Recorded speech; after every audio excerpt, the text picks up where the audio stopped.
ठीक है। तो ये जो लाल किताब पुस्तक है, जो बुक है जिसको हम पढ़ने जा रहे हैं, ये जो है ना, एक निचोड़ है ज्योतिष का। मतलब शुरुआत वैदिक ज्योतिष ही मेन है। वैदिक ज्योतिष को बहुत ही आसान तरीके से जो समझाती है ये बुक। इसके कुछ अपने अलग सूत्र हैं। ठीक है, उन सूत्रों को समझना हम लोग ग्रामर में समझेंगे, और उन्हीं सूत्रों के आधारित पूरी जो है ना ये बुक है ना। यहाँ पर इस कुंडली से, लाल किताब जो कुंडली है, इस कुंडली से जो है आप अपने जीवन की जितनी भी समस्याएं हैं वो आप जानने की कोशिश करते हैं, उनको डिकोड करने की कोशिश करते हैं कि ये समस्याएं क्यों आ रही है। और उन समस्याओं का जो निवारण है, वो लाल किताब जो है ना अपने बड़े सरल उपायों के जरिए जो है ना आपके सामने रखती है। लाल किताब कोई बहुत बड़े अनुष्ठान, बहुत बड़ी पूजा पाठ भी नहीं करवाती है। बहुत महंगे महंगे यज्ञ या बहुत महंगे महंगे रत्नों पर भी अ, नहीं फोकस करती है। सिंपल उपाय यहाँ पर बताए गए हैं जो घर में आप आराम से कर सकते हैं। जैसे दूध का दान, चावल का दान, है ना, कोई चीज जल प्रवाह कर देना। तो इस तरीके से लाल किताब के उपाय किए जाते हैं। ये जो है लाल किताब, वो प्राचीन कुछ फारसी पद्धति और वैदिक ज्योतिष का मिला हुआ रूप है, जिसको जो है ना पंडित रूपचंद्र जोशी ने जो है ना एक तरीके से लाल किताब की पुस्तकों के जरिए जो है वो लोगों के सामने इसको रखा है। तो 1939 से लेके 1939 से लेके 1952 तक लाल किताब की कई बुक लिखी गई, तीन चार बुक्स हैं इस बीच की। तो जो सबसे अपडेट वर्जन है, लेटेस्ट वर्जन है, वो 1952 है। ठीक है ना, जिसको हम पढ़ेंगे। तो इस बुकों में जितनी भी किताबें हैं लाल किताब की, इसमें जो है ना कौन सा प्लैनेट किस हाउस में बैठ के किस तरीके के रिजल्ट देता है, मतलब ग्रहों का फल किस तरीके से हमको कुंडली में जिस स्थिति में प्लैनेट बैठे हुए हैं वो हमको क्या फल देते हैं। ठीक है, कुंडली पढ़ने के कुछ नियम बताए गए हैं इसमें। और उनके जो भी प्लैनेट को उपायों की जरूरत है, वो किस तरीके से उपाय किए जाएं, उन उपायों के बारे में इन सारी पुस्तकों में बताया गया, सारी बुक्स में जितनी भी बुक्स हैं। बस जैसे जैसे एक बुक आगे आती आती गई है तो उसको अपडेट करते गए हैं। लेकिन उसमें भी वही चीजें मिलेंगी जो पुरानी पुस्तक में जो मिलती है लाल किताब में, है ना। इस काफी सरल उपाय बताए गए हैं, जैसे मैंने बताया आपको, दूध का दान करना, है ना, अपने पास में चांदी रखना, गोल्ड की चीजें रखना, है ना, जानवरों को कुछ ना कुछ चीजें खिलाना, जैसे कुत्ते को रोटी खिलाना, या इस तरीके की चीजें, इस तरीके के उपाय यहाँ पर बताए गए हैं इन बुक्स में। और इनका जो असर है ना वो भी बहुत ही जल्दी दिखाई देने लगता है, क्योंकि लाल किताब ज्योतिष आपके कर्म पे आधारित एक तरीके की ज्योतिष है। ये ये ज्योतिष जो है ना वो मनुष्य के कर्म पे ही जो है फोकस करती है, कि जिस तरीके का व्यक्ति अपना काम करेगा, कर्म करेगा, उसी तरीके से ग्रहों का अच्छा या बुरा फल आपको मिलेगा। इसलिए बुक में कई जगह ये लिखा हुआ है कि ये प्लेनेट अगर अच्छा है, लेकिन अगर खराब कर लिया जाए तो इस तरीके के रिजल्ट मिलेंगे। तो प्लेनेट खराब कब होते हैं? जब उन प्लेनेट से संबंधित आप जो है ना गलत कार्य करो, आपके कर्मों के हिसाब से ही आपके प्लेनेट खराब होंगे, ऐसा लाल किताब मानते हैं। तो थोड़ा सा अंतर है इसमें लाल किताब बुक में, ज्योतिष में और वैदिक ज्योतिष में। इसमें जो है ना भाव स्थिर होते हैं। जैसे फर्स्ट हाउस को, मतलब भावों के आधार पे ही प्लैनेट्स की प्रेडिक्शन लाल किताब में बताई गई है। राशियों का यहाँ पर कोई महत्व नहीं दिया गया है। जो भी अब, एक मिनट, एक कुंडली में शेयर कर देता हूं, उससे समझना आसान होगा।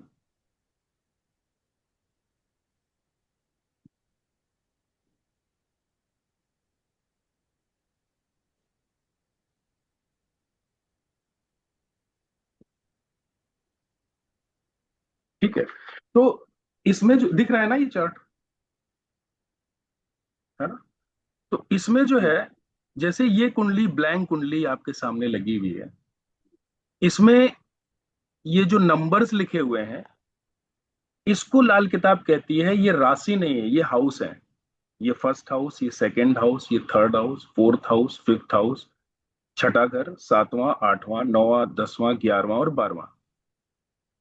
ठीक है, तो यहां पर कोई भी राशि लिखी हो, जैसे ये बगल में एक चार्ट लिखा हुआ है, बगल में एक चार्ट बना हुआ है, इसके फर्स्ट हाउस में 4 नंबर राशि लिखी हुई है। ठीक है, लाल किताब ऐसा नहीं मानती है। वो कहती है कि राशि छोड़ दो, राशि भूल जाओ। ये आपका फर्स्ट हाउस है। ठीक है, ये सेकंड हाउस है, ये थर्ड हाउस है, इस तरीके से है। राशियों को लाल किताब यहां पर नहीं मानती। हाउस बेस्ड साइंस है ये। मतलब जो फर्स्ट हाउस, सेम आपकी भी कुंडली में वही होगा, वही मेरी कुंडली में होगा, वही सबकी कुंडली में होगा। भाव स्थिर होते हैं, लाल किताब ऐसा मानती है। यहां पर राशियां नहीं बदलती हैं, इन भावों के हिसाब से प्लैनेट चेंज होते रहते हैं। यहां पर यह नहीं कहा जाएगा कि सूर्य जो है ना कर्क राशि में बैठा हुआ है, जैसे इस चार्ट में सूर्य कर्क राशि में बैठा हुआ है। यहां पर यह माना जाएगा कि सूर्य जो है वो फर्स्ट हाउस में बैठा हुआ है और मेष राशि में बैठा हुआ है। लाल किताब ऐसा मानती है। ठीक है, फर्स्ट हाउस में मेष राशि लाल किताब मानती है, इसको काल पुरुष की कुंडली बोलते हैं। तो काल पुरुष की कुंडली जो है ना वो मेष राशि से स्टार्ट होती है। तो किसी किसी के भी जो आप लोगों का चार्ट है उसमें फर्स्ट हाउस में कोई भी राशि लिखी हो, उसको लाल किताब की कुंडली जब भी हम बनाएंगे तो वहां पर 1 नंबर की राशि मानी जाएगी। ठीक है, और प्लैनेट उसी जिस प्लेसमेंट में प्लैनेट बैठे हुए हैं कुंडली में, उसी तरीके से प्लैनेट्स को प्लेस कर दिया जाएगा, तो वो लाल किताब कुंडली बन जाएगी। ठीक है, प्लैनेट वही सेम होते हैं। पराशरी ज्योतिष में जो 9 प्लैनेट होते हैं, सूर्य, चंद्रमा, मंगल, बुध, गुरु, शुक्र, शनि, राहु और केतु, ये 9 प्लैनेट वैदिक ज्योतिष में भी है और लाल किताब ज्योतिष में भी है। तो ये जो जीवन की, आपके जीवन की कोई भी, किसी भी तरीके की जो भी समस्याएं हैं, वो इन कुंडली के 12 घरों से ही संबंध रखेंगी। कोई भी समस्या आपके जीवन से जुड़ी हुई है, ये किसी न किसी घर से वो संबंधित होगी, कुंडली के 12 घरों से। और प्लैनेट भी आपके जीवन में एक विशेष क्षेत्रों को प्रभावित करते हैं। जैसे सूर्य है, सूर्य को पिता का कारक माना जाता है, आपकी आत्म कारक माना जाता है, आपका खुद का कारक माना जाता है, आपकी आत्मा का कारक माना जाता है। चंद्रमा को लाल किताब जो है ना आपके मन से जोड़ती है, आपकी माता से जोड़ती है। मंगल को आपकी साहस और ऊर्जा से जोड़ा जाता है, और बुध को आपकी बुद्धि और व्यापार से जोड़ा जाता है। किसी न किसी रिश्ते को जो है ना, हर प्लैनेट रिश्ते को प्रतिनिधित्व करता है, हर रिश्ते को। जैसे सूर्य पिता का, चंद्र माता का, मंगल भाई का, शुक्र पत्नी का, गुरु आपके बुजुर्ग लोग, बाबा और गुरु, इनको, बुध बहन को, बुआ को, बेटी को, राहु ससुराल को। ठीक है, केतु मेल चाइल्ड को।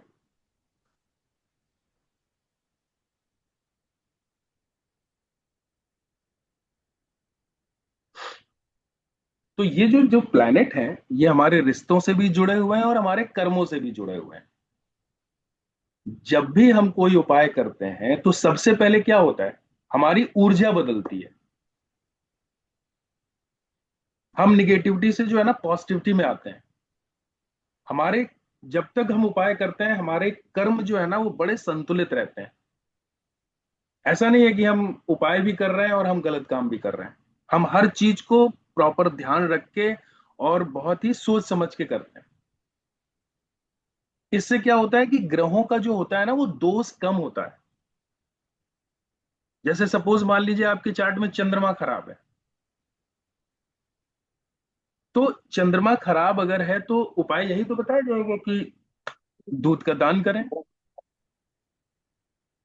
माता की सेवा करें, माँ का ध्यान रखें, उनका कहना माने। इससे चंद्रमा मजबूत होगा।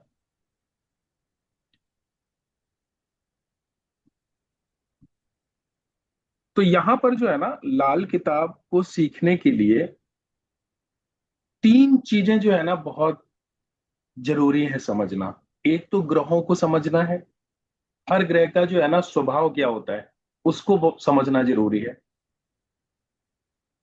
किस स्वभाव का बैठा हुआ है, किसी भी हाउस में किस स्वभाव का बन के बैठा हुआ है वो ग्रह, शुभ अवस्था में है कि अशुभ अवस्था में है, इसको समझना बहुत जरूरी है। 12 भावों को समझना बहुत जरूरी है, जो आपके जीवन के हर क्षेत्र को दर्शाते हैं। और उसके बाद में समस्या को पकड़ के उनका क्या उपाय किया जा सकता है। इन तीन चीजों पे जो है ना लाल किताब को समझना है।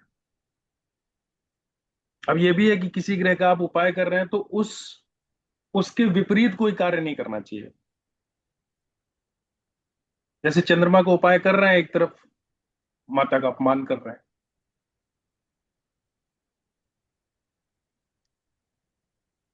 नहीं तो उन उपायों का फल नहीं मिलता है फिर। तो यहां पर जो है ना लाल किताब केवल ज्योतिष नहीं है, ये जीवन को समझने और उसके हिसाब से अपने जीवन को सुधारने की विद्या है, अगर इसको आप सही तरीके से सीख लेते हैं। जीवन में बहुत ही आसानी से जो है ना पॉजिटिव परिणाम आपके जीवन में आ सकते हैं।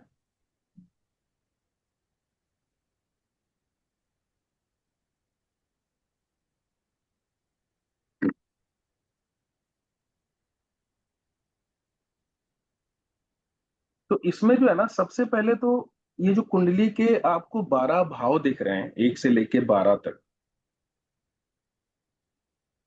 इन भावों को समझना बहुत जरूरी है। अगर वो इन 12 भावों को आराम से जानता है, हर चीज को समझता है इन भावों के बारे में, तो आप समझ लीजिए कि वो एक तरीके से आधी कुंडली वो रीड कर लेगा।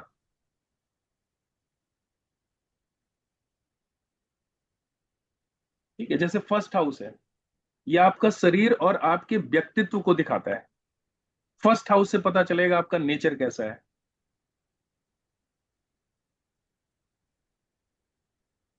आपकी हेल्थ कैसी है, आपका शरीर कैसा है। सेकंड हाउस जो होता है ना वो आपकी वाणी को, आपके धन की स्थिति को दर्शाता है। सेकंड हाउस में बैठे हुए प्लैनेट डिसाइड करेंगे कि ये व्यक्ति मीठा बोलता है, कड़वा बोलता है, गुस्से में बोलता है, गाली देता है, कि बहुत ही सौम्य वाणी है इसकी।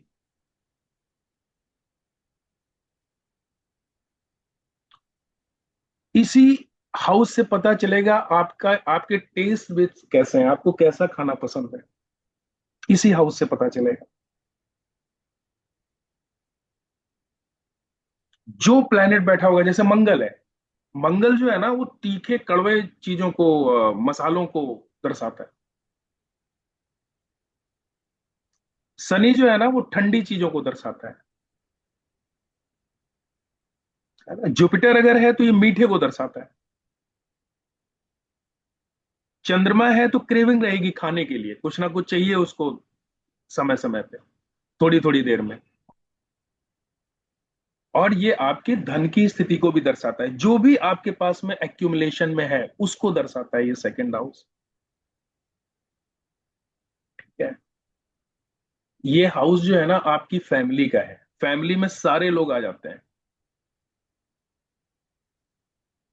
आपके चाचा ताया, ससुराल, बुआ का घर, जो भी आपकी फैमिली है वो सारी फैमिली आ जाती है सेकंड हाउस में। ठीक है। घरों को हम बहुत ही विस्तार पूर्वक पढ़ेंगे, एक जनरल एक आइडिया दे रहा हूं मैं। लाल किताब के हिसाब से तो जब हम ये हाउसेस पढ़ना स्टार्ट करेंगे वो अलग तरीके से डिफाइन किया है लाल किताब ने इसको। ठीक है। थर्ड हाउस जो है ना वो आपके भाई बहनों का है, आपके पुरुषार्थ का है, आपकी मेहनत का है। आपकी मेहनत का आपको परिणाम मिलेगा कि नहीं मिलेगा ये थर्ड हाउस बताएगा, या कितनी मेहनत करनी पड़ेगी आपको ये थर्ड हाउस बताएगा। चीजें आसानी से मिलेंगी, आपकी मेहनत का फल आपको मिलेगा कि नहीं मिलेगा, ये सारा थर्ड हाउस की सिचुएशन डिसाइड करती है। भाइयों से रिलेशन, बहनों से रिलेशन, जितने भी पेपर वर्क होते हैं, जितना भी सोशल मीडिया होता है, उसमें थर्ड हाउस में बैठे हुए प्लेनेट या थर्ड हाउस की स्थिति डिसाइड करती है। जिस माध्यम से हम लोग क्लास ले रहे हैं ये भी थर्ड हाउस की चीज है ना। आपको कौन सी चीजें पसंद है, आपकी पसंद को भी दिखाता है ये थर्ड हाउस। ठीक है। थर्ड हाउस में के जो प्लैनेट होते हैं ना वो बहुत कुंडली में इंपॉर्टेंट रोल अदा करते हैं। जब ये अभी हम जब आगे लाल किताब की ग्रामर में अभी हम जब जाएंगे तो यहाँ पर देखेंगे थर्ड हाउस का बहुत बड़ा रोल होता है।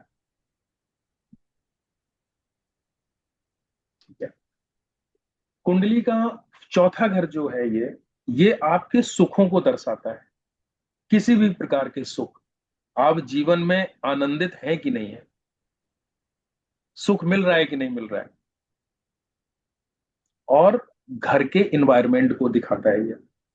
आप जिस छत के नीचे रह रहे हैं, जितने भी लोगों के साथ प्रेजेंट में, ये उस घर के माहौल को दिखाता है। सेकंड हाउस पूरी फैमिली को, जितनी भी आपका कुनबा है। और फोर्थ हाउस जो प्रेजेंट में उस छत के नीचे हम रह रहे हैं, उन उस घर के सुखों का कारक है फोर्थ हाउस। इसीलिए यहां पर कर्क राशि आती है चंद्रमा की। आपका आपके पास में प्रॉपर्टी, पैसा, गाड़ी, ये सारा फोर्थ हाउस डिसाइड करता है। चंद्रमा का घर है मतलब माता प्रधान घर है ये, माँ की स्थिति को भी बताता है ये। फोर्थ हाउस अच्छा है तो मान के चलिए कि जीवन में जितना भी संघर्ष आपके साथ में हो जाए, लेकिन आपको घर के सुखों में कभी कोई समस्या नहीं आएगी, आपके घर का एनवायरनमेंट हमेशा अच्छा रहे। और चौथा घर अगर खराब है तो सारी कुंडली उथल पुथल हो जाती है। चौथा घर खराब होने का मतलब ये हो गया कि चंद्रमा पे डेंट आ गया। चंद्रमा रूल करता है ना इस हाउस को, चौथे घर को, कर्क राशि है आप। चंद्रमा को डेंट आ गया, और चंद्रमा को डेंट आने का मतलब क्या हुआ कि आपकी मनोस्थिति बिगड़ गई, आपकी मानसिक स्थिति बिगड़ गई। आपके अंदर जिंदगी जीने में डर लगने लगेगा, डर पैदा हो गया आपके अंदर। आपकी मनोस्थिति को बताता है चंद्रमा। और चंद्रमा जब खराब होता है, चंद्रमा क्या है, चंद्रमा पानी का कारक है। हमारी बॉडी में जितना भी पानी है ना वो सब चंद्रमा से संबंधित है। अगर चंद्रमा अच्छा है कुंडली में, मतलब हमारे बॉडी का जो पानी है ना वो बैलेंस स्थिति में है। पानी बैलेंस है तो ब्लड भी बैलेंस मोड में होगा, मंगल अच्छा होगा। और अगर ब्लड भी बैलेंस स्थिति में है बॉडी में, तो व्हाइट सेल्स भी हमारी अच्छी होंगी, मतलब वीनस भी अच्छा होगा। तो फोर्थ हाउस का संबंध हर चीज से, आपकी घर गृहस्थी, ऊर्जा, इन सब चीजों को बैलेंस करता है फोर्थ हाउस। ठीक है। पंचम भाव जो है ना, पंचम भाव वो आपकी बुद्धि का है। पंचम भाव जब खराब होता है ना कुंडली में, तो लोग कहते हैं कि इसकी तो बुद्धि भ्रष्ट हो गई। ऐसे ही लोगों का पंचम हाउस खराब होता है, जिनकी बुद्धि भ्रष्ट हो जाती है। आपकी बुद्धि कैसी है, ये फिफ्थ हाउस डिसाइड करेगा।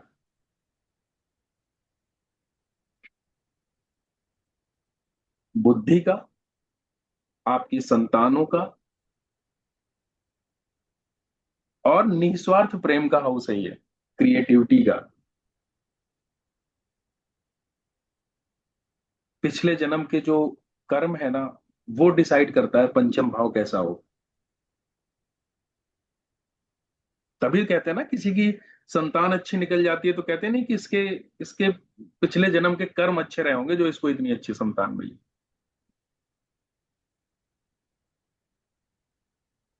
तो पुराने कर्म डिसाइड करते हैं पंचम भाव की स्थिति। निस्वार्थ प्रेम का है ये हाउस।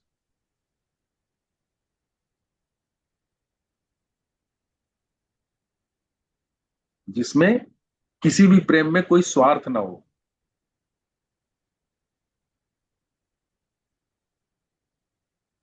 उस व्यक्ति के अंदर प्रेम कैसा है, वो लोगों से कैसे प्रेम करता है, उसका माँ के प्रति प्रेम कैसा है, बहन के प्रति प्रेम कैसा है, भाइयों के प्रति प्रेम कैसा है, ठीक है, दोस्तों के प्रति प्रेम कैसा है, ये सारा पंचम भाव डिसाइड करेगा।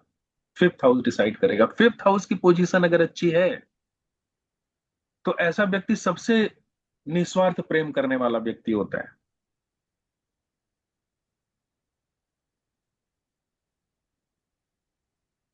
ठीक है।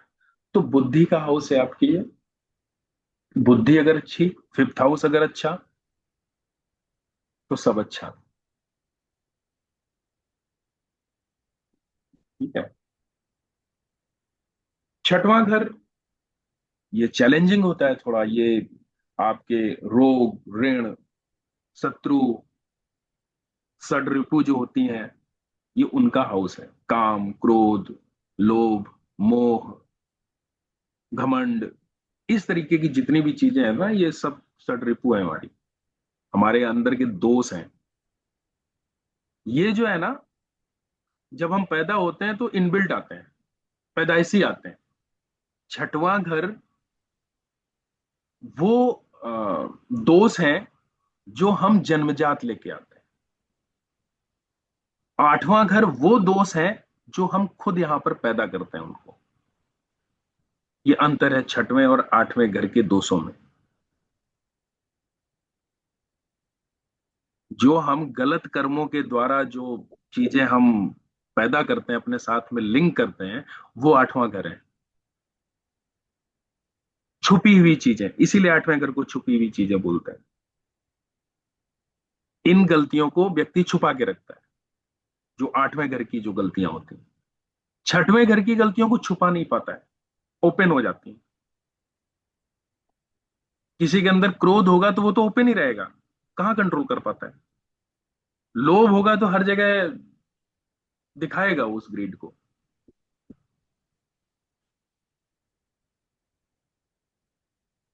ठीक है। और जिस तरीके से दूसरा घर पैसे से संबंधित है, छठा भी घर पैसे से संबंधित है।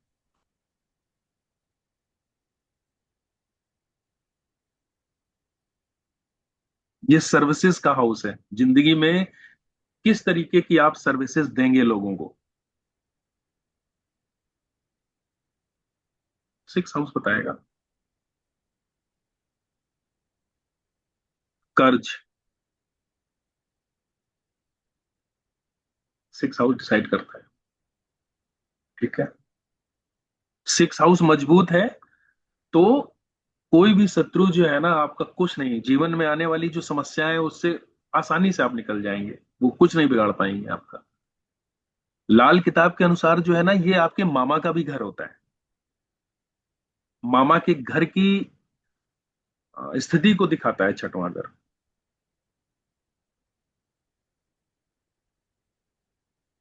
ठीक है। सातवां घर आपकी पार्टनरशिप का है, किसी भी तरीके की पार्टनरशिप, चाहे बिजनेस पार्टनरशिप हो, चाहे वैवाहिक पार्टनरशिप हो। सातवां घर ये आपके शादीशुदा जीवन की स्थिति को बताता है। आप विपरीत लिंगी के साथ में कैसा संबंध बनाते हैं या किस तरीके का आ, विचार रखते हैं, ये सातवां घर बताता है।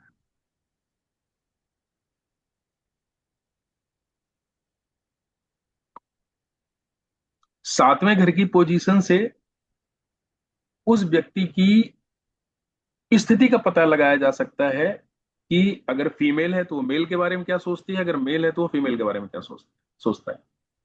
सेवेंथ हाउस डिसाइड करेगा।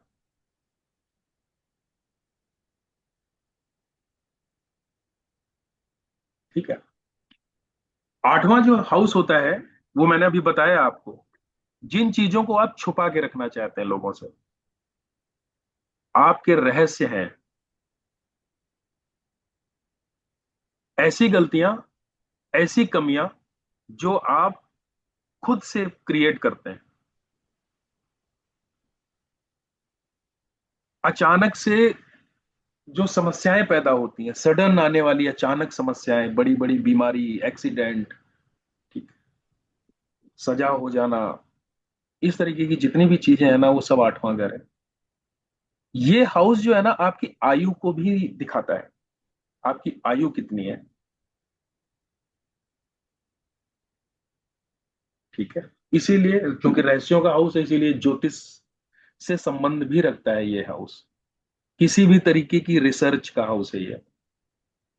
जिसका आठवां घर मजबूत होता है ना, वो बहुत अच्छे प्लानर होते हैं, वो बहुत अच्छे अच्छे प्लान बनाता है वो।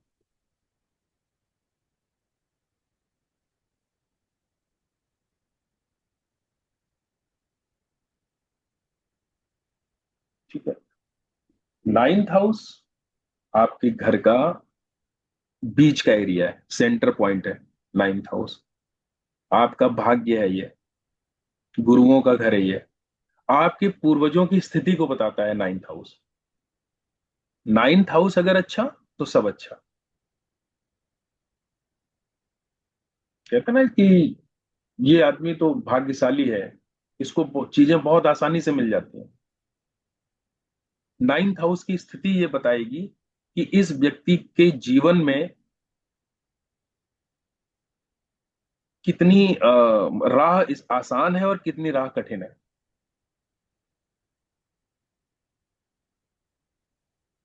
नाइन्थ हाउस की परतों को खोलने के बाद ही पता चलेगा कि इस व्यक्ति का जो जीवन आसान है कि कठिन है।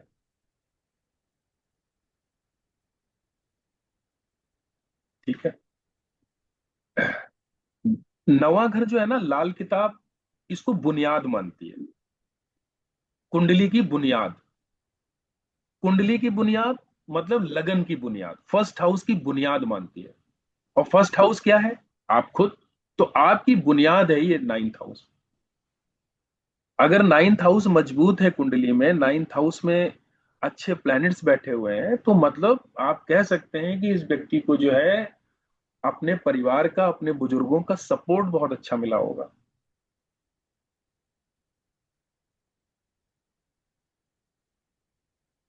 ठीक है। दसवां घर जो होता है वो आपके कर्मों का होता है। आपके कर्म कैसे हैं, आपका करियर कैसा है, आपका समाज में स्टेटस कैसा है, दसवां घर डिसाइड करता है। तो इन ये सब घर जो होते हैं ना, लाल किताब में बड़े अच्छे अच्छे सूत्रों के द्वारा जो है ना, सारे घरों को आपस में जोड़ा गया है। कोई भी प्लेनेट किस हाउस में बैठा हुआ है, ये वो किस तरीके के फल दे रहा है, ये सिर्फ उस हाउस की एनर्जी डिसाइड नहीं करेगी। इसको बड़े अच्छे से सारे हाउसेस को पिरोया है लाल किताब ने। हर हाउस, हर ग्रह, हर घर को प्रभावित कर सकता है। ठीक?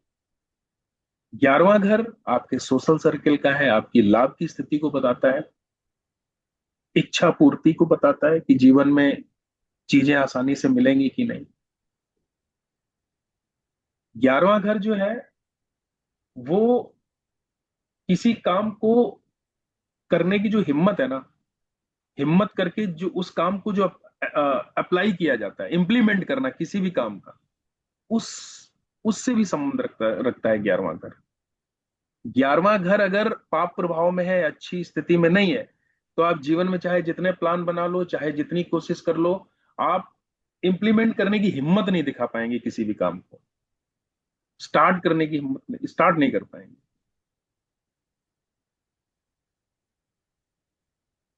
सोशल सर्कल का है, आपके सोशल सर्किल में आपका किस तरीके का आ, मतलब ऑरा है, ये आपका 11th हाउस बताएगा। 12वां घर आखिरी घर होता है कुंडली का, इसीलिए इसको मोक्ष का हाउस भी बोलते हैं, इसको खर्चों का भी हाउस बोलते हैं। ठीक है। अकेलापन, अकेलेपन को भी इस हाउस से ही संबंध रखता है। अपने आप से कट जाना, फर्स्ट हाउस का 12वां है ये। विदेशी संबंध भी 12वें घर से ही देखे जाते हैं।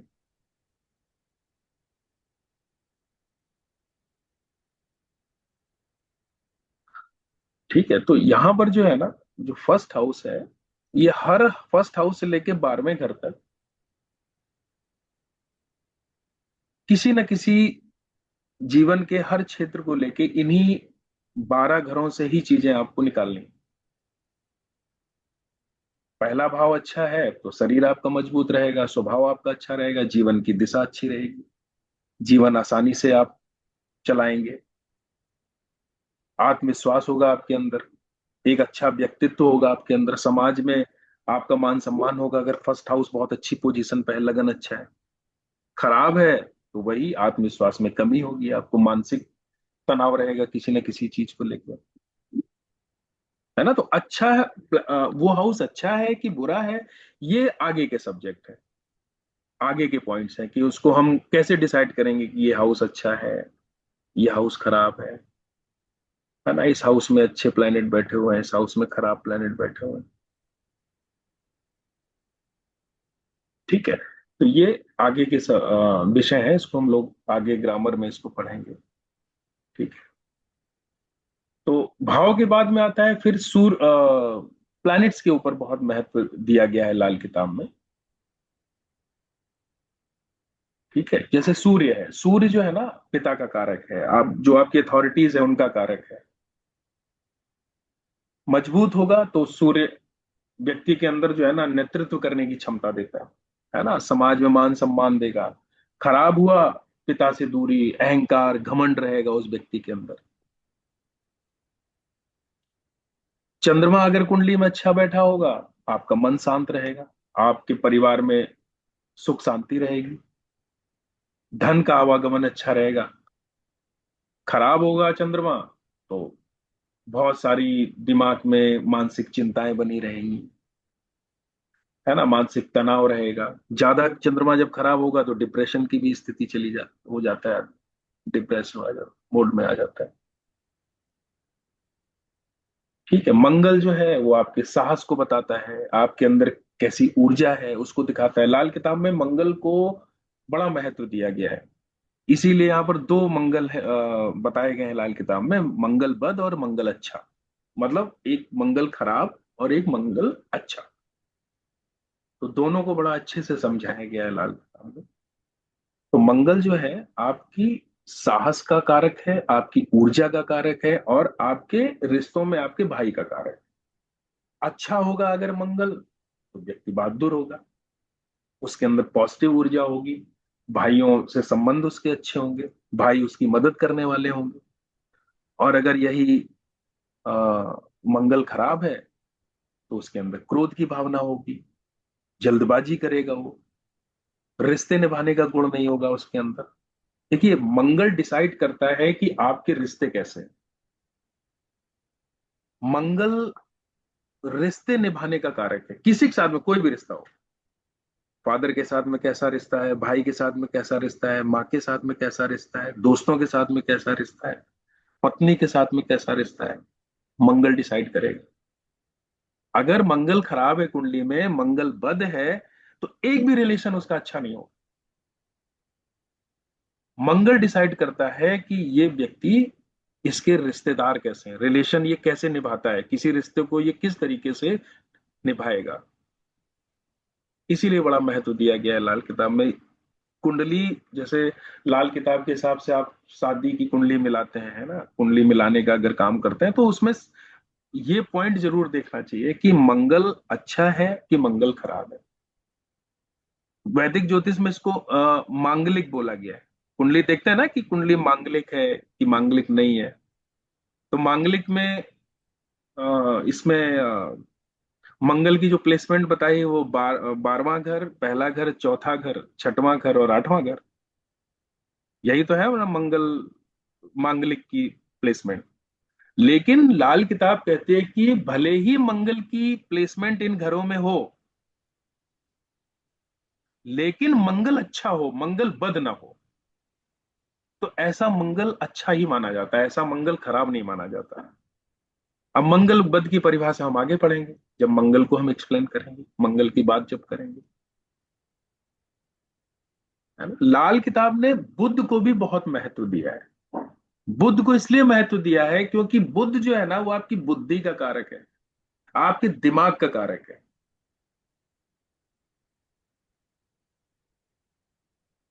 बुध जो है वो व्यापार का कारक है, आपकी वाणी का कारक है। बुध अगर कुंडली में अच्छा होगा तो आप बड़े व्यापारी बनेंगे, अच्छे व्यापारी होंगे आप। कभी भी गलत निर्णय नहीं लेंगे आप। आपका दिमाग सही जगह पे सही तरीके से काम करेगा। किस समय आपको क्या जवाब देना चाहिए अगले को, आपकी वाणी बहुत मजबूत होगी। खराब अगर बुध होगा तो सही समय पर सही तर्क वितर्क नहीं रख पाएगा। बाद में उसके दिमाग में आएगा, नहीं नहीं, मुझे यहां पर ये चीज बोलनी चाहिए थी। व्यापार में सफलता नहीं मिलती अगर बुध खराब हो। तो बुध को जो है ना, बड़ा रोल दिया गया है यहाँ पर।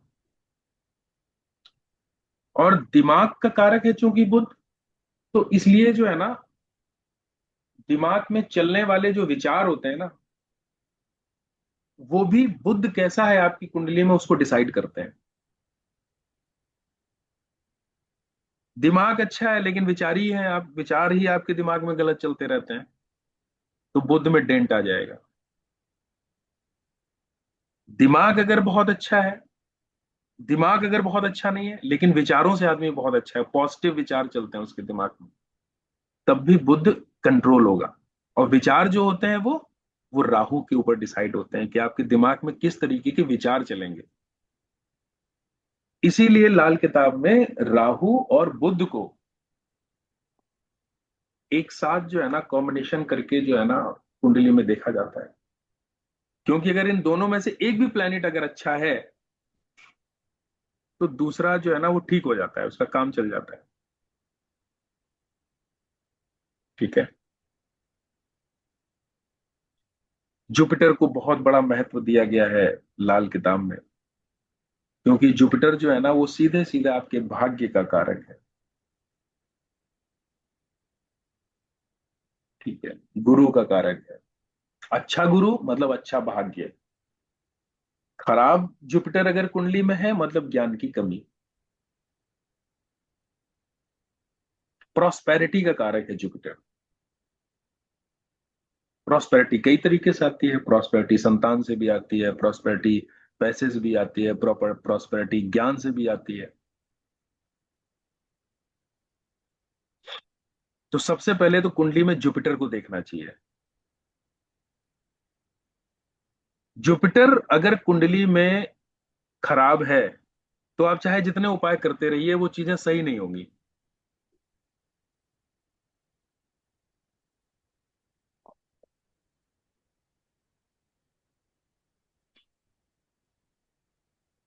तो जुपिटर को भी बहुत महत्व दिया गया है।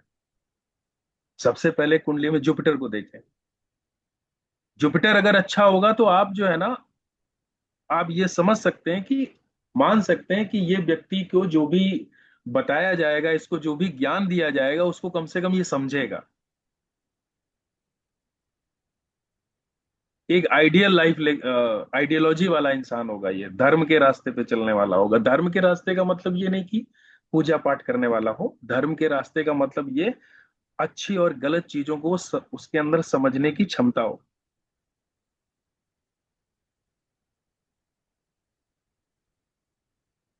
ठीक है। शुक्र, शुक्र आपके शरीर की व्हाइट सेल्स का कारक है। रोगों से लड़ने की क्षमता, ये शुक्र डिसाइड करेगा। प्रेम का कारक है, वैवाहिक जीवन का कारक है। ठीक है। अच्छा, अगर शुक्र होगा तो आपके पास में सब कुछ बहुत ही लग्जरी वाली चीजें होंगी। घर आपका अच्छा होगा, गाड़ियां आपकी अच्छी होंगी, वैवाहिक जीवन आपका अच्छा होगा। खराब शुक्र अगर होगा तो संबंधों में समस्या आएगी। शुक्र जितना खराब होता चला जाएगा, शुक्र का स्वभाव बदलता चला जाएगा। शुक्र का स्वभाव जो है ना, वो उस प्लेनेट के, शुक्र के ऊपर किस प्लेनेट का इन्फ्लुएंस है उसके ऊपर भी डिसाइड होता है। हर हाउस में बैठ के शुक्र अलग अलग तरीके से रिएक्ट करता है। तो देखेंगे जब शुक्र पढ़ेंगे किन हाउसेज में बैठ के किस तरीके से ये एक्ट करता है। ठीक। शनि जो है वो आपके कर्म का कारक है, करियर का कारक है, न्याय का कारक है ना? मेहनत का कारक है, रिस्पॉन्सिबिलिटी का कारक है। कितने अनुशासन में है आप, ये शनि डिसाइड करता है। अच्छा शनि होगा तो मेहनत के बाद में उसको सफलता जरूर मिलेगी। खराब शनि होगा तो मेहनत ही करता रहेगा लेकिन जीवन में हमेशा संघर्ष रहेगा। शनि जो है ना, वो आलीशान जिंदगी, मतलब एक लग्जरी लाइफ का कारक है शनि। शनि जो है ना, स्थायित्व का कारक है। शनि प्रधान व्यक्ति जो होगा ना, वो एक जगह टिक के बैठ के काम करने वाला व्यक्ति होगा। एक ही ऑर्गेनाइजेशन में भले ही उसने लेबर से स्टार्ट किया होगा, लेकिन लंबा टिकेगा उस पर और तरक्की करेगा।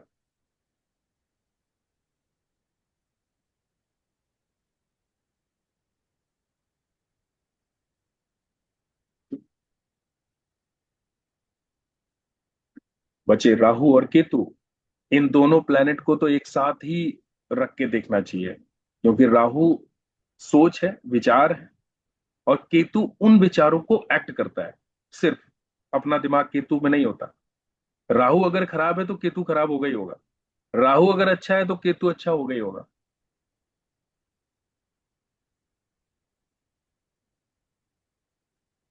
केतु की अच्छाई बुराई राहु के ऊपर डिपेंड होती है।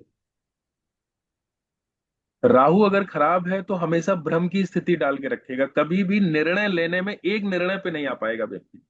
हमेशा भ्रम की स्थिति डाल के रखेगा, अचानक से समस्याएं देगा। जीवन में किसी न किसी तरीके से लोगों की पॉलिटिक्स का शिकार रहेगा वो। अच्छा राहु है तो लोग, अच्छे विचार आएंगे उसके दिमाग में, अच्छा प्लानर होगा वो। बड़ी सफलताएं ये लोग अर्जित करते हैं जिनका राहु अच्छा होता है। केतु जो है ना, वो आध्यात्मिकता का भी कारक है और भोग का भी कारक है। 12वां घर इसीलिए मोक्ष, 12वें घर में केतु उच्च का होता है, इसीलिए 12वां घर मोक्ष का भी होता है और भोग का भी होता है। बड़ा रहस्यमयी है केतु। जिस तरफ केतु का झुकाव हो जाए बस वो उसी तरफ, एक एक मतलब एक तरफा झुकाव होता है। अध्यात्म में अगर व्यक्ति चला गया तो आध्यात्मिक होता है वो।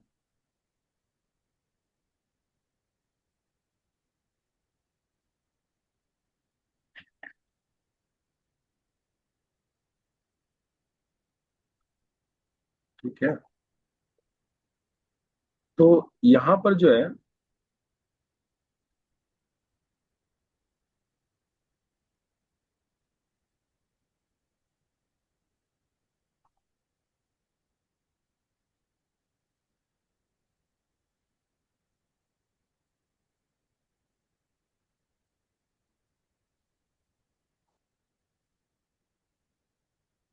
तो हम बात कर रहे थे काल पुरुष कुंडली की।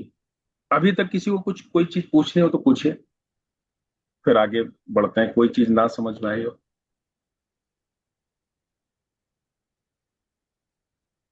किसी भी चीज पे बात करना चाहते हो।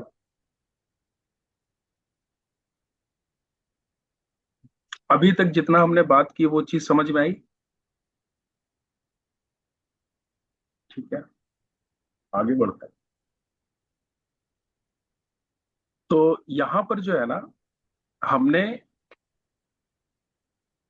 बात की लाल किताब कुंडली की। तो लाल किताब कुंडली जो है वो काल पुरुष की कुंडली पे ही आधारित है। मतलब मेष लग्न से स्टार्ट होती है, 1 नंबर राशि से। तो इसीलिए यहां पर यह समझना जरूरी है कि जो भी ग्रहों की उच्चता, नीचता, अच्छा होना, खराब होना, वो सब जो है ना प्लैनेट की, ये काल पुरुष की कुंडली के हिसाब से डिसाइड होगा। वो मेष राशि, मेष लग्न के अनुसार ही माना जाएगा कि कौन सा प्लैनेट उच्च है, कौन सा प्लैनेट नीच है, किस कौन सा प्लैनेट किस हाउस में बैठा हुआ है। मतलब मेष लग्न के अनुसार मानी जाएगी उसकी उच्चता और नीचता। इसी पे ही निर्भर करेगी कि प्लैनेट किस हाउस में बैठ के किस तरीके का रिजल्ट दे रहा है। तो कुंडली यहां पर सेम रहेगी, सबकी मेष लग्न की कुंडली रहेगी। अब जैसे मान लीजिए किसी की तुला लगन की कुंडली है, ठीक है। तुला लगन की कुंडली का होने का मतलब यह हुआ कि फर्स्ट हाउस में 7 नंबर राशि लिखी हुई है। और यहां पर मान लीजिए फर्स्ट हाउस में शनि बैठा हुआ है, इस तुला लगन में 7 नंबर राशि में शनि बैठा हुआ है। तो यहां पर जो वैदिक ज्योतिष जानते हैं वो कहेंगे कि यहां पर इस कुंडली में व्यक्ति का जो शनि है वो उच्च की स्थिति में बैठा हुआ है, क्योंकि 7 नंबर राशि में शनि उच्च का होता है। लेकिन यहां पर लाल किताब में इसको ऐसे नहीं पढ़ा जाएगा। लाल किताब का अगर यहां पर रूल लगेगा तो जैसे ही सैटर्न फर्स्ट हाउस में आएगा तो काल पुरुष की कुंडली के हिसाब से जो शनि है वो मेष राशि में आ गई, और मेष राशि में शनि को नीच का माना गया है। तो आपका जो प्लेनेट फर्स्ट हाउस में जो शनि बैठा हुआ है वो नीच का हो गया।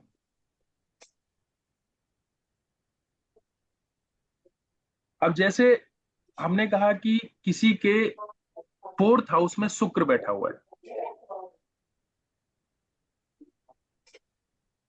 अब शुक्र फोर्थ हाउस में आते ही पीड़ित हो गया। क्यों? क्योंकि यहां पर 4 नंबर राशि लिखी हुई है, और 4 नंबर राशि किसकी है? चंद्रमा की है।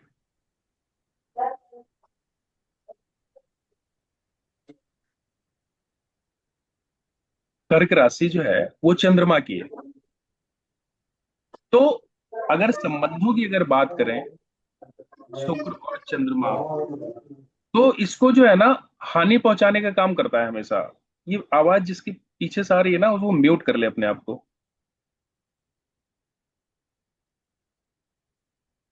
ठीक। तो शुक्र को दो ही प्लेनेट हानि पहुंचाते हैं, सूर्य और चंद्रमा। तो चौथे घर में जैसे ही शुक्र जाएगा, शुक्र आपकी किसी एक ना एक चीज को पीड़ित जरूर कर देगा। क्योंकि चौथे घर में है, चंद्रमा के घर में है। शुक्र किसका कारक है? वाइफ का कारक है, जीवन साथी के साथ में रिलेशनशिप का कारक है। मतलब अगर शुक्र फोर्थ हाउस में होगा तो या फिर वाइफ की सेहत खराब कर रहेगी, या फिर रिलेशनशिप में ट्रबल रहेगा। ये बिल्कुल तय है, पक्की बात है। तो यहां पर जो है ना लाल किताब को समझने का जो लॉजिक है ना वो बिल्कुल सरल है। यहां पर जो है ना काल पुरुष की ही कुंडली काम करेगी। अगर शनि फर्स्ट हाउस में होगा, फिफ्थ हाउस में होगा, तो व्यक्ति के करियर में जो है ना अनस्टेबिलिटी रहेगी। क्यों? क्योंकि फर्स्ट हाउस में आते ही शनि नीच का हो गया। शनि किस घर का कारक है? 10वें घर का कारक है, करियर का हाउस है वो। काल पुरुष की कुंडली के हिसाब से 10वें घर को कौन रूल करेगा? शनि रूल करेगा। इसलिए शनि को जो है ना कर्म कारक बोला गया है। तो कर्म भाव का स्वामी अगर फर्स्ट हाउस में आते ही नीच का अगर हो गया तो करियर में चैलेंज देगा। यही शनि अगर फिफ्थ हाउस में आएगा तब भी प्रॉब्लमेटिक है। अगेन कर्म कारक है ये। पांचवां भाव में किसकी राशि पड़ी हुई है? 5 नंबर लिखा हुआ है, सिंह राशि है। किसकी राशि है? सूर्य की है। सूर्य और शनि का क्या कॉम्बिनेशन है? आपस में शत्रु है, करियर को अनस्टेबल रखेगा। बहुत आसान है चीजों को समझना इसमें। सिर्फ बेस जो हमको ध्यान रखना है वो काल पुरुष की कुंडली के ही हिसाब से हमको पढ़ना है।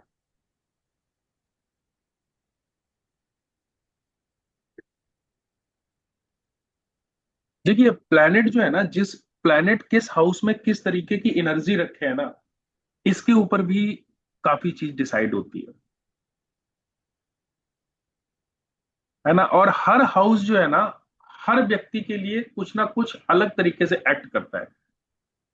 जैसे छठे घर की बात करें, तो अगर कोई व्यक्ति बिजनेस कर रहा है, कोई व्यक्ति बिजनेसमैन है, उसके लिए छठा घर क्या रोल रखेगा?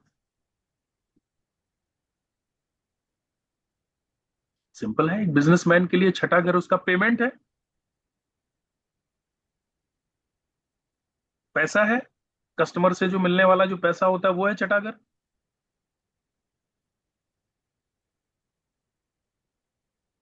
आपने जो भी सर्विसेज दी, आपने जो भी काम किया, उसके बदले में आपको पैसा मिला, वो है छठा घर।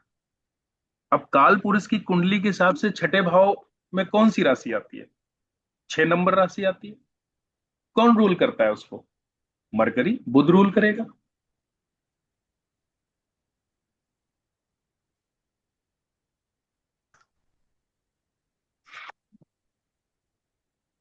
जब आप अपनी सर्विसेज दे रहे हैं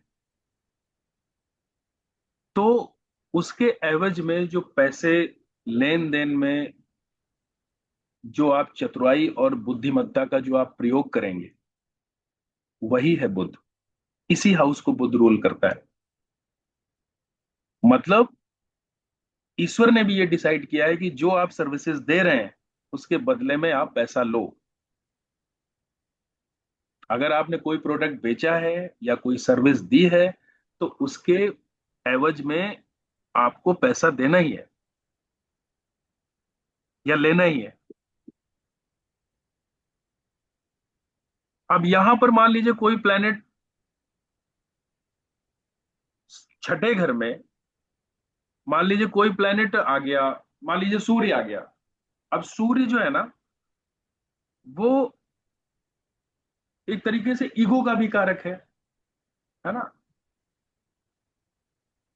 इंडिविजुअलिटी को रिप्रेजेंट करता है सूर्य, अपनी अथॉरिटी चलाता है सूर्य।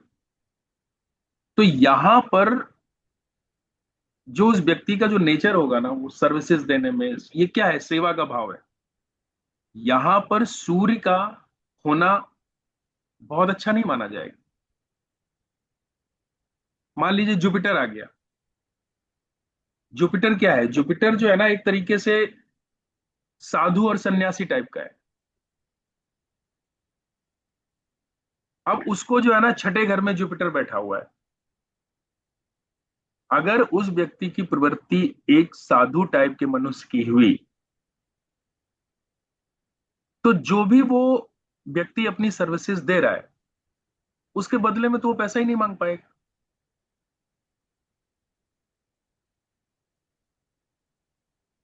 क्योंकि छठा घर है, ये बुध की राशि है यहाँ पर। और व्यक्ति ने अगर अपना व्यवहार जो है वो साधु जैसा रखा, तो ऐसा व्यक्ति अपना मेहनताना भी मांगने में शर्माता है, मांग ही नहीं पाएगा।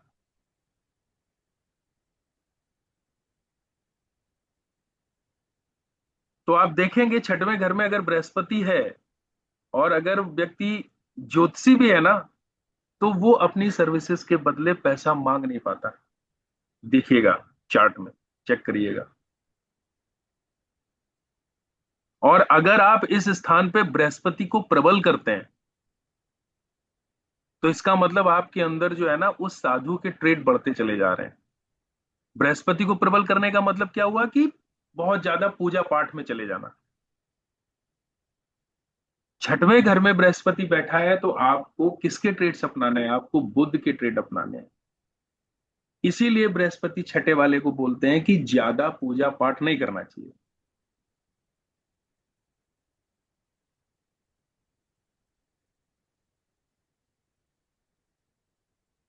लाल किताब ये नहीं कहती कि बृहस्पति छठे घर में है तो आप पूजा पाठ करो ही ना, आप मंदिर जाओ ही मत। इसको क्यों ये कहा गया है ना, इसको समझने की चीज है। तो लाल किताब सिर्फ उपाय नहीं, जो है ना, ये एक तरीके से आपकी लाइफ को जो है ना बड़ा मीनिंगफुल बना देती है। हमें लाइफ चलानी कैसे है।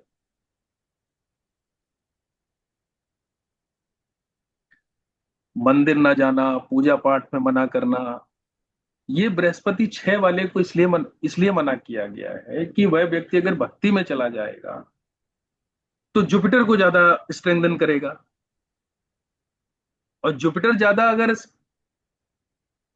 बढ़ गया उस व्यक्ति का, तो मरकरी का घर है तो मरकरी बुरा मान जाएगा। मतलब ये व्यापार की जगह है, काम की जगह है, और वहां पर आप उस सोच में हो ही नहीं, तो ये नहीं चलेगा। यहां पर व्यक्ति को मरकरी के ट्रेड्स अपनाने ही पड़ेंगे। अब इसी तरीके से बृहस्पति को आप सेवेंथ हाउस में ले जाओ, तो बृहस्पति सेवेंथ हाउस में आते ही सबसे पहले किसको डेंट मारेगा? शुक्र का घर है, क्योंकि यहां पर तुला राशि है। बृहस्पति जैसे यहां पर आएगा तो सबसे पहले वो शुक्र को डेंट मारेगा। और शुक्र को अगर डेंट पड़ेगा तो जीवन में किस हिस्से में प्रॉब्लम आएगी? आपकी शादीशुदा लाइफ में प्रॉब्लम आएगी।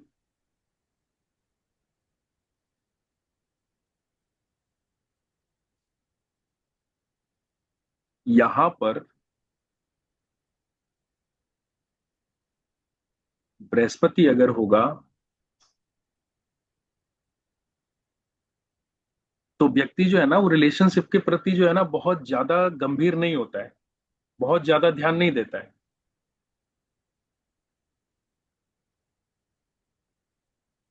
अब किसी बृहस्पति किसी सेवेंथ हाउस में है और आ, उसकी नई नई शादी हुई और वो जो है वो पूजा पाठ और भजन में ही अगर बिजी है, तो शुक्र खराब होगा, शुक्र बुरा मान जाएगा। तो जब भी किसी की कुंडली देखो और शादीशुदा जीवन में बृहस्पति सेवेंथ वाले को प्रॉब्लम आ रही हो, तो सबसे पहले उस व्यक्ति की जो है ना अप्रोच देखो किस टाइप की है। बहुत ज्यादा स्पिरिचुअल तो नहीं है वो, कहीं उसका जो पूरा टाइम 24 घंटे जो है ना वो मेडिटेशन और योगा भजन कीर्तन इसमें तो नहीं जा रहा है। तो उसी तरीके की सलाह भी देनी है। तो ये घर जो है ना शुक्र का है। इज्जत किसको देना है? शुक्र को देना है। बृहस्पति को यहां पर अगर मजबूत किया तो शुक्र खराब होगा। इसी तरीके से बृहस्पति टेंथ हाउस की अगर हम बात करें तो 10वें घर में भी बृहस्पति का इसी तरीके से व्यवहार रहेगा। इसीलिए 10वें घर में बृहस्पति को नीच का माना जाता है। नीच का मतलब क्या है? काल पुरुष की कुंडली में 10वां घर जो 10वां भाव है वो प्रोफेशन का है। इसका मालिक है शनि। शनि का नेचर क्या है? शनि का नेचर बिल्कुल फिक्स है। शनि चलता है अपने नियमों से, अपने कानून से। और बृहस्पति का क्या है? बृहस्पति का कोई नियम नहीं है। किसी ने उसके सामने आंसू डाल दिए, रो दिया तो उसकी मदद कर दी, किसी ने उससे कुछ मांग लिया तो उसको दे दिया। अपने परिवार के लिए भले ही वो कोई सामान पूरा कर पाए ना कर पाए, लेकिन अगर किसी ने उसको मांग दिया तो वो लो, वो तेरा है। ये बृहस्पति का, अच्छे बृहस्पति का गुण होता है। इसीलिए बहुत ज्यादा अच्छा बृहस्पति भी नहीं होना चाहिए। अब ये बृहस्पति उठ के चला गया दसम भाव में। किसका है दसम भाव? शनि का। शनि क्या चाहता है? शनि चाहता है कि आपने अपने प्रोफेशन के लिए जो रूल्स बनाए हैं उन्हें हर हालत में आपको फॉलो करना है,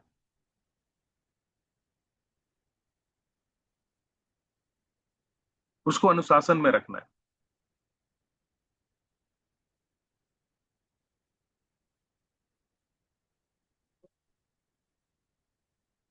और बृहस्पति यहां पर इसीलिए उस व्यक्ति का जो करियर होता है ना, वो बृहस्पति ऊपर नीचे करके रखता है। बाकी और भी रूल्स हैं, बृहस्पति यहां पर अच्छा भी हो सकता है। कोई प्लेनेट अगर नीच की स्थिति में है तो कोई जरूरी नहीं है कि वो नीच के रिजल्ट दे रहा हो सकता है कि वो किसी कुंडली के किसी हाउस से ऐसे संबंध बना के बैठा हो कि उसको दूसरी जगह से एनर्जी मिल रही हो। कभी कभी बृहस्पति यहां पर बहुत अच्छे रिजल्ट देता है। अगर सेकंड हाउस में बृहस्पति के मित्र ग्रह हो, सेकंड हाउस में बहुत अच्छे प्लेनेट हो।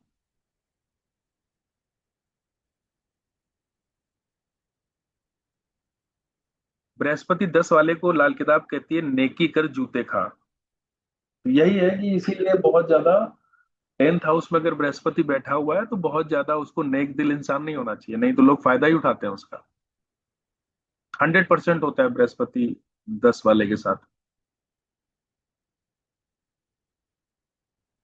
मतलब अपने कर्म क्षेत्र में अगर बृहस्पति का आपने रवैया अपना लिया तो आपको जूते ही पड़ने हैं, और कुछ नहीं।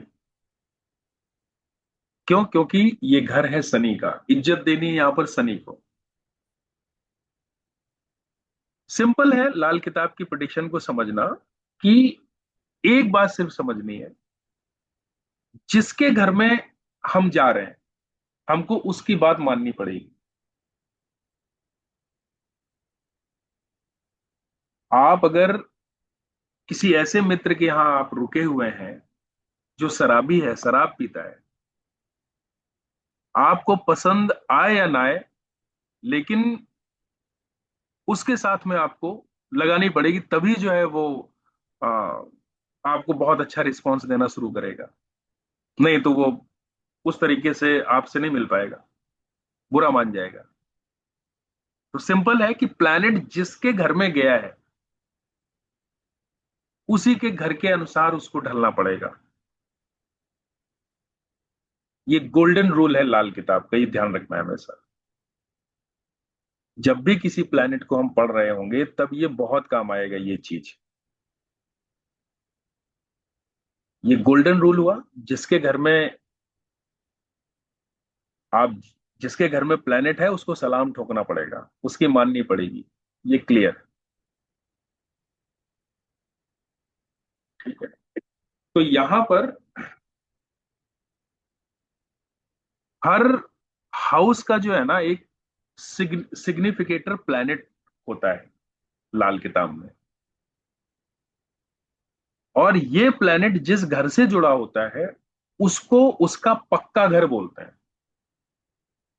हर हर घर का, हर हाउस का एक सिग्निफिकेटर प्लेनेट होता है ना। वो जिस घर से जुड़ा हुआ होता है, जिस घर का वो सिग्निफिकेटर होता है, उसको पक्का घर बोलते हैं उस प्लैनेट का। उसको जड़ भी कह सकते हैं कि उस प्लैनेट की जड़ है वो। देखिए पराशरी ज्योतिष में क्या होता है कि आप किसी भी प्लैनेट को अच्छा बुरा, ये हम तीन चीजों से डिसाइड करते हैं। एक तो ये कि वो प्लैनेट किस राशि में बैठा हुआ है, एक ये कि वो प्लैनेट किसके साथ में बैठा हुआ है, और उस प्लैनेट को कौन देख रहा है। इन तीन पॉइंट्स को हम जो है ना पराशरी ज्योतिष में देखते हैं। उसी तरीके से लाल किताब में सबसे इंपॉर्टेंट है प्लैनेट की जड़, मतलब उसका पक्का घर। हम जिस भी प्लैनेट की स्टडी करेंगे, सबसे पहले हमको यह देखना होगा कि उस प्लैनेट की जड़ का क्या हाल है। बहुत इंपॉर्टेंट है ये।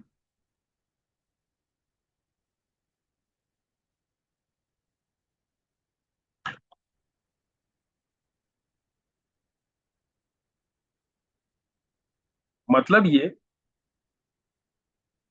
कि अगर उस प्लैनेट की जड़ खराब है ना, तो कोई चीज ऊपर से ही देखने में भले ही अच्छी लगे, लेकिन उसमें खराबी जरूर देखने को मिलेगी। जैसे मान लीजिए आपने कोई पेड़ लगाया, आपने सोचा इसमें अच्छे अच्छे फल आएंगे, लेकिन उसकी जड़ किसी तरीके से खराब होगी, डैमेज हो गई,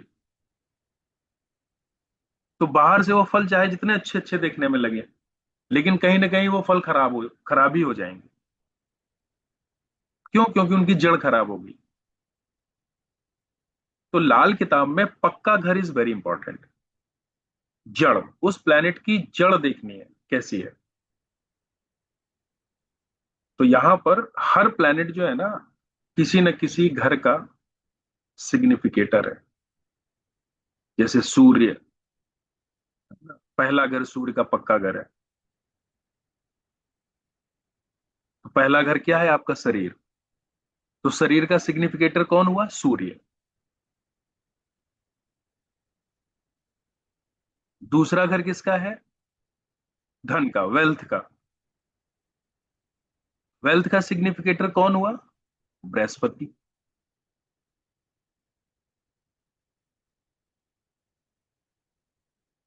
शुक्र जो है ना, वो वेल्थ का के साथ साथ भोग विलास का कारक है।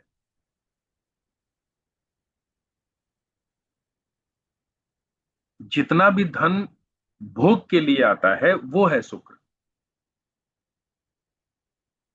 लेकिन वेल्थ का जो सिग्निफिकेटर है प्रॉस्पेरिटी का, वो है बृहस्पति। शुक्र भोग विलास का कारक है।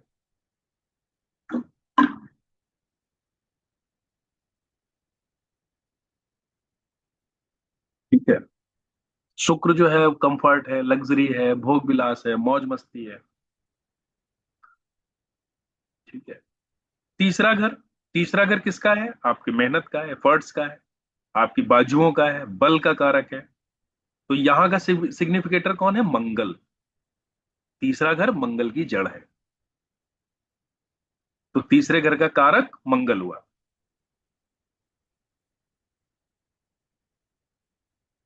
चौथा घर किसका है? चौथा घर का नाम आते ही पहले ध्यान, मतलब तुरंत विचार आता है माँ, मदर। मन को शांति कहाँ मिलती है? आप चाहे जितना परेशान हो, अगर आप माँ के पास अपने चले जाते हैं तो वहां पर आपको मन की शांति मिल जाती है। कारक कौन है? चंद्रमा।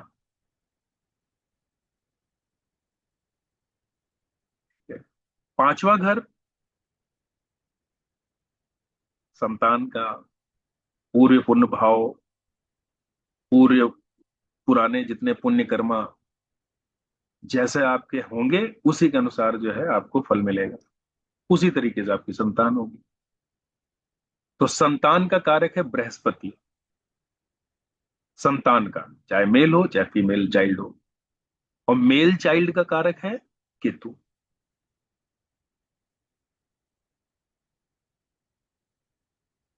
छठा घर है बुध का। बुध कारक है यहाँ का, लेकिन बुध के साथ साथ जो है ना, यहाँ का कारक केतु भी है। छठे घर के दो कारक हैं, बुध और केतु। इसी तरह सातवें घर के दो कारक हैं, शुक्र और बुध। बिजनेस, व्यापार और रिलेशनशिप।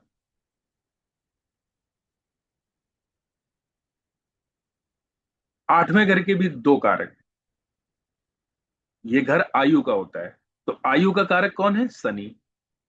दूसरा है मंगल। तो दो कारक हैं इस घर के, शनि और मंगल। क्योंकि ये घर जो है ना, डिस्ट्रक्शन का ही है, मार काट, एक्सीडेंट, इन सब का। तो अष्टम भाव के इसीलिए दो कारक है, शनि और मंगल। नाइन्थ हाउस है नाइन्थ हाउस है आपके पितरों का, गुरुओं का, आपके डीएनए का।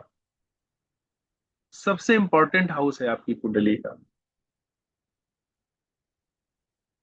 इससे इंपॉर्टेंट हाउस कोई नहीं है। नाइन्थ हाउस बढ़िया तो सब बढ़िया।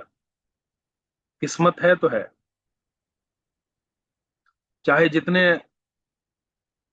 आप कुंडली में दूसरे घर में अच्छे प्लैनेट लिए बैठे हों, 10वें घर में अच्छे प्लैनेट लिए बैठे हों, 11वें घर में अच्छे प्लैनेट लिए बैठे हों, 7वें घर में अच्छे प्लैनेट लिए बैठे हों, 6वें घर में अच्छे प्लैनेट लिए बैठे हों, लेकिन नाइन्थ हाउस पर जो है ना, दृष्टि डालना बहुत जरूरी है।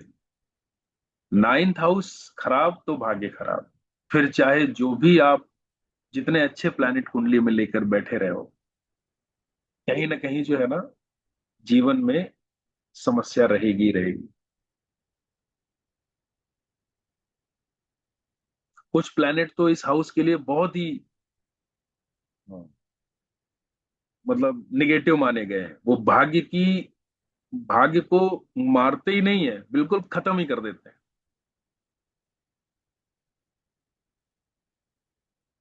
और नाइन्थ हाउस के लिए सबसे खतरनाक प्लैनेट कौन है? नाइन्थ हाउस के लिए सबसे खतरनाक प्लैनेट बुध है, मरकरी। शुक्र और राहु भी डेंजरस है यहां पर, लेकिन मरकरी सबसे खतरनाक है।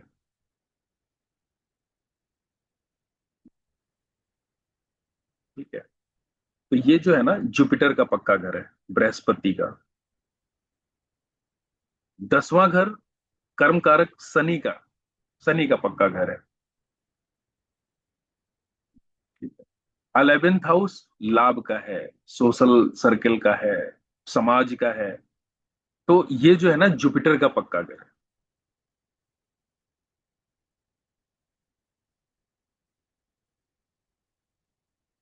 देखिए, एक चीज आपने देखी कि जुपिटर ने जो है ना, कुंडली की बहुत सारी हाउस कवर कर रखे हैं।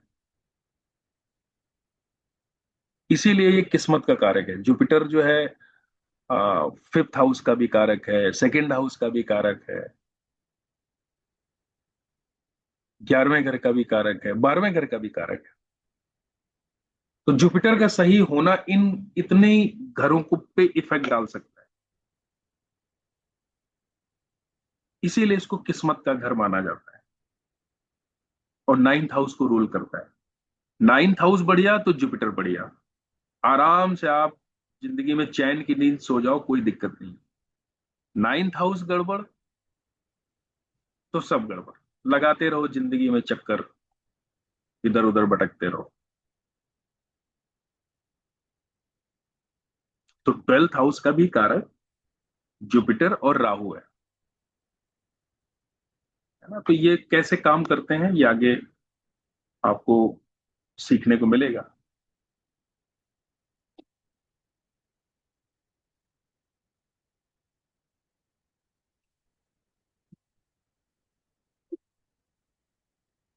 तो यहां पर जो है ना, किसी भी हाउस के बारे में जानकारी करने के लिए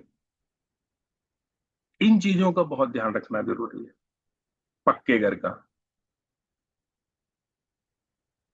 जब भी किसी भी घर की आप स्टडी कर रहे हैं या किसी ग्रह की स्टडी कर रहे हैं लाल किताब में,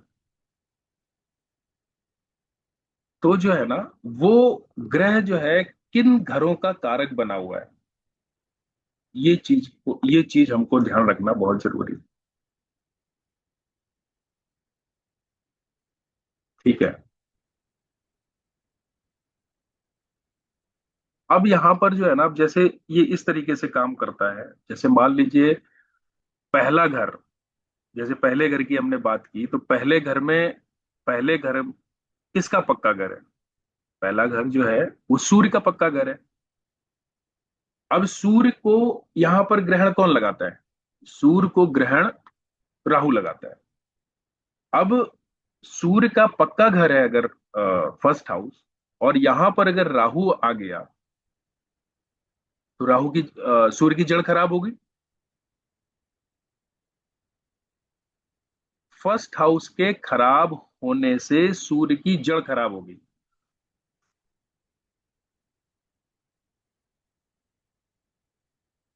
पहले घर के अंदर जैसे ही राहु विराजमान होगा,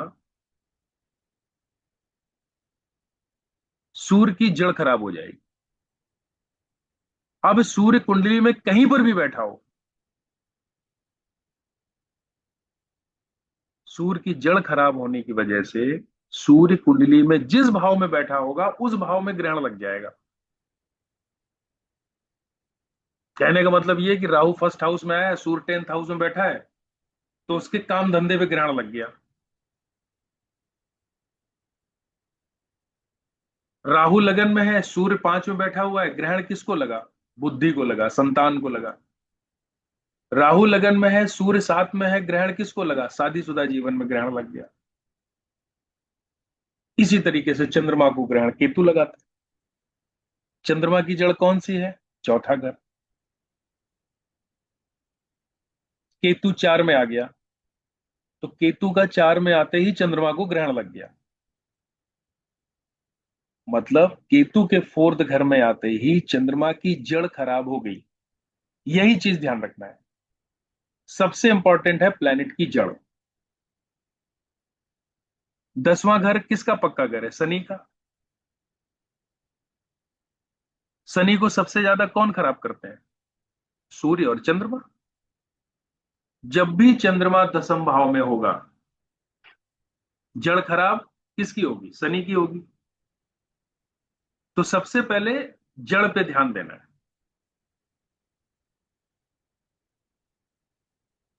लाल किताब के अंदर किसी भी प्लैनेट की एनालिसिस जो है ना, वो 3 तरीके से करते हैं। सबसे पहले उस प्लैनेट की जड़ का क्या हाल है। किसी भी कुंडली का अध्ययन करते समय उस प्लैनेट के पक्के घर के हाल जरूर देखना है। जैसे मुझे किसी के कर्म के बारे में अगर देखना है, तो सबसे पहले शनि के पक्के घर 10th हाउस को देखेंगे। अगर उसके पक्के घर में खराबी है, तो इसका मतलब हमको एक पॉइंट मिल गया कि इसकी जड़ खराब है। उसके बाद प्लैनेट की प्लेसमेंट पर जाएं। उस प्लैनेट की प्लेसमेंट कैसी है, उस प्लैनेट को कैसी प्लेसमेंट मिली है। अच्छे हाउस में मिली है तो थोड़ी सी स्ट्रेंथ और बढ़ जाएगी। जिस हाउस में उसको जगह मिली है, उस भाव के कारक और उस भाव के स्वामी के साथ में उसके कैसे संबंध है। या खराब हाउस में अगर उसको प्लेसमेंट मिली है तो गड़बड़ी और ज्यादा होगी। जब ज्यादा जड़ भी खराब हो गई, हाउस वाइज पोजीशन भी खराब हो गई, अब तो उसको ट्रीटमेंट देना पड़ेगा। उसके बाद में हमको देखना है कि उस प्लेनेट को देख कौन रहा है या उसके साथ में कौन बैठा है। कहने का मतलब यह है कि लाल किताब के अनुसार अगर कुंडली आप देख रहे हैं, तो प्लेनेट के अच्छे रिजल्ट जो है ना, वो 3 तरीके से आएंगे। अगर उस प्लेनेट की जड़ सही है, उस प्लेनेट की प्लेसमेंट सही हो, और उस प्लेनेट के संबंध सही बन रहे हो। अगर कोई प्लेनेट इन तीनों नियमों पर ठीक है, तो वो बेस्ट है।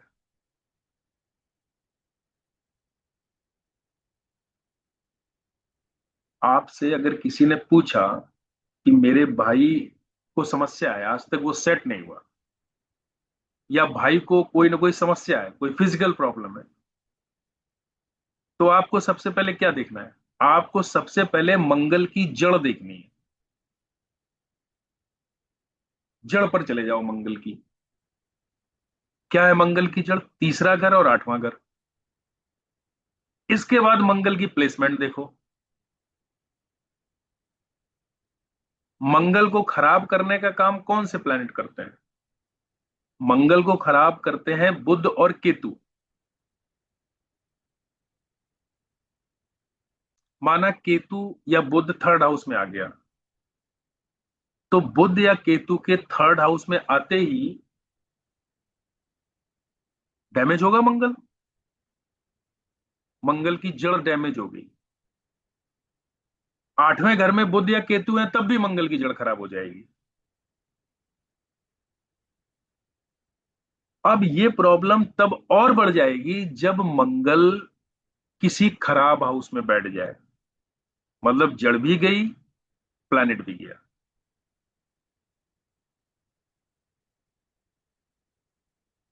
तब जो है ना उस प्लैनेट का उपाय करना पड़ेगा। और खासकर ये प्रॉब्लम तब ज्यादा बढ़ेगी जब मंगल की दशा, अंतर्दशा या वर्ष फल में सेम स्थिति बन जाएगी। तो सबसे पहले जड़ देखनी है, फिर प्लेसमेंट, फिर उस प्लैनेट से संबंध, सबसे महत्वपूर्ण है ये चीज देखना। फिर इसमें एक कॉन्सेप्ट 35 साला चक्र का भी आता है, ये प्लैनेट की एज को बताता है। ठीक है, मतलब इस तरीके से, जैसे व्यापार का कारक कौन है? व्यापार का कारक मरकरी है, बुध है। आपकी कुंडली में अगर मरकरी अच्छा है तो मरकरी की उम्र क्या होती है? बुध की उम्र 34 साल। तो 34 साल की उम्र तक जो है ना आप किसी न किसी व्यापार में जो है ना सेट हो जाएंगे, राइज कर जाएंगे, आप शुरुआत कर देंगे व्यापार में अच्छा करने की। क्योंकि ये टाइम पीरियड ऐसा रहेगा कि उस मरकरी इसमें सेल्फ एक्टिवेटेड होगा। बाकी जो प्लेनेट की जो दशा, महादशा, अंतरदशा देखने का क्या तरीका है उसको समझेंगे आगे।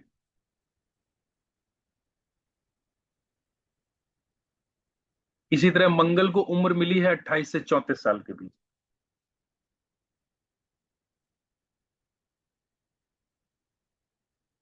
ठीक है, मंगल को ब्लड का कारक माना गया है, मंगल को भाई का कारक माना गया है, पार्टनरशिप का कारक मंगल माना गया है। तो अगर मान लीजिए मंगल की जड़ खराब है, तो मंगल की उम्र जब भी आएगी 28 से 34 साल के बीच में, तो उस पीरियड में आपको मंगल से संबंधित जितनी भी चीजें हैं ये, इसमें आपको अच्छे रिजल्ट नहीं मिलेंगे, बैड रिजल्ट मिलेंगे।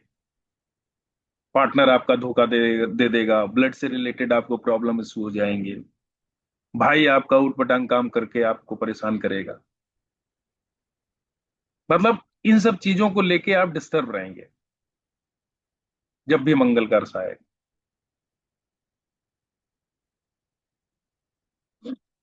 लाल किताब कहती है कि कोई भी प्लेनेट अगर खराब है, तो खराब अवस्था में है कुंडली में, तो जीवन भर आपको जो है ना वो थोड़ा थोड़ा तंग करता ही रहेगा।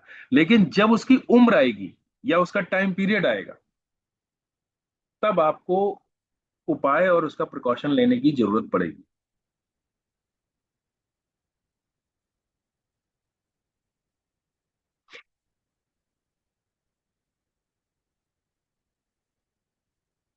ठीक है।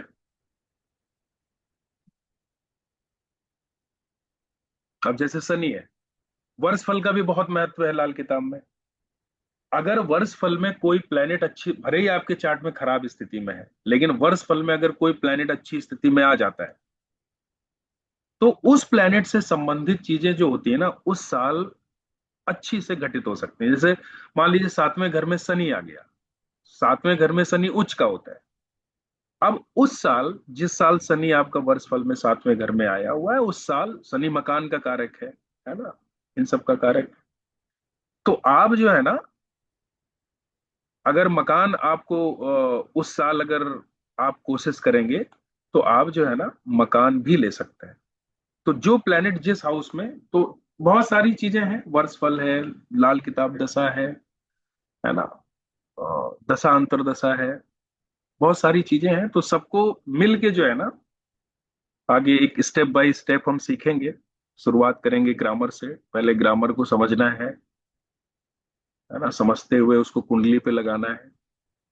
तो ग्रामर अगर अच्छे से आपको आ जाएगी तो कुंडली देखना, ग्रामर समझने से ही आपको स्टार्ट आ जाएगी, आप आराम से किसी भी प्लेनेट को रीड कर सकते हैं कुंडली में।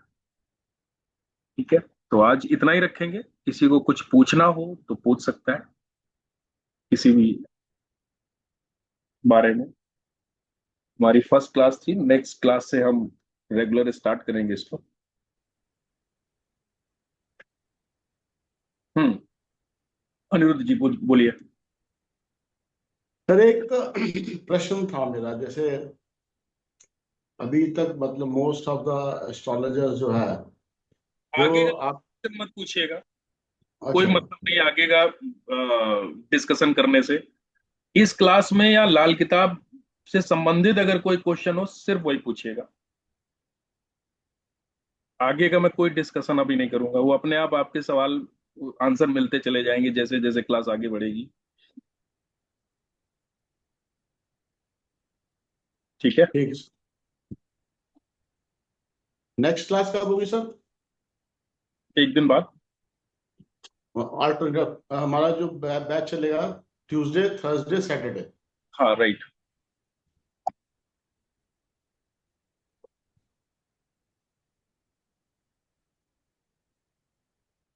आपकी आवाज नहीं आ रही है। हम्म, लेना इसको।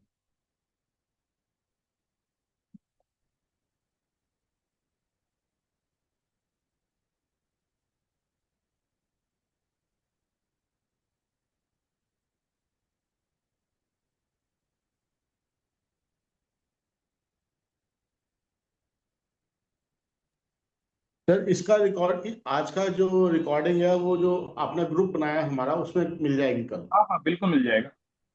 ठीक है सर। Thank you. मिल जाएगा, मैं आपको ग्रामर के नोट्स भी दूंगा, उसको आप लोग रीड करना स्टार्ट कर दीजिएगा, फिर उसी पे ही हम लोग आगे नेक्स्ट क्लास से हम करेंगे स्टार्ट।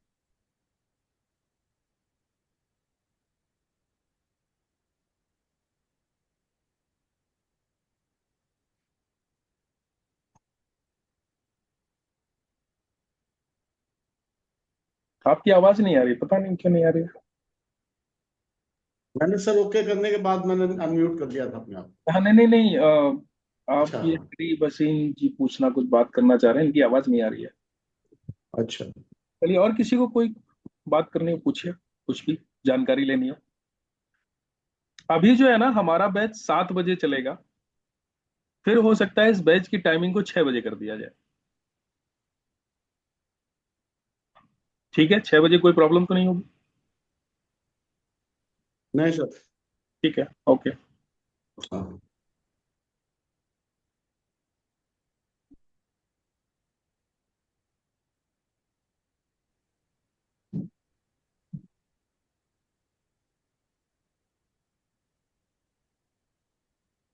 ठीक है, फिर इसको नेक्स्ट क्लास में मिलते हैं, नेक्स्ट क्लास में क्वेश्चन पूछेगा जो भी है। ठीक है। ठीक है। चलिए, गुड नाइट, जय श्री